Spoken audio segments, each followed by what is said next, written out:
தமிழ்நாட்டில் கடந்த ஆண்டை விட இந்த ஆண்டு 16,000க்கும் அதிகமான மாணவர்கள் பொறியியல் படிப்பில் சேர்ந்துள்ளதாக உயர்கல்வித்துறை அமைச்சர் பொன்முடி தெரிவித்திருக்கிறார். சென்னை கோட்டூர்புரத்தில் தமிழ்நாடு அறிவியல் தொழில்நுட்ப மையத்தின் சார்பில் முதல் முறையாக விண்வெளி தின விழா கொண்டாடப்பட்டது. இதனையொட்டி நடத்தப்பட்ட போட்டிகளில் வெற்றி பெற்றோருக்கு அமைச்சர் பொன்முடி பரிசுகளை வழங்கினார்.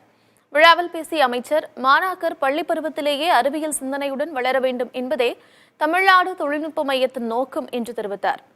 தமிழ்நாட்டில் பெண் கல்வி விகிதம் தொடர்ந்து உயர்ந்து வருவதாக பொன்முடி பெருமிதத்துடன் சுட்டிக்காட்டினார். பின்னர் செய்தியாளர்களிடம் பேசிய அவர், பொறியியல் படிப்புக்கான காலியிடங்கள் குறித்து உரிய அறிவிப்பு வெளியிடப்பட்டுள்ளதாக தெரிவித்தார். இந்த ஆண்டு பொறியியல் கல்லூரியினுடைய முதல் கட்ட சேர்க்கைகள் முடிவு பெற்று 1,23,031 மாணவர்கள் இன்று வரை சேர்ந்திருக்கிறார்கள். சென்ற ஆண்டு இதுவே 1,06,984 பேர் தான் இருந்தது. ஆக அதை விட கிட்டத்தட்ட 16,000 பேர் அதிகமாக சேர்ந்திருக்கிறார்கள்.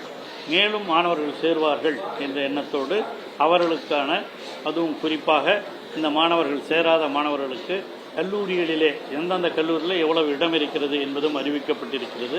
அந்த கல்லூரிகளிலே சேர விரும்புகிற மாணவர்கள் இன்று முதல் அதற்கான விண்ணப்பத்தை கொடுத்து அவர்கள் சேருவதற்கான ஏற்பாடுகளையும் இந்த பல்கலைக்கழகம் செய்து கொண்டிருக்கிறது.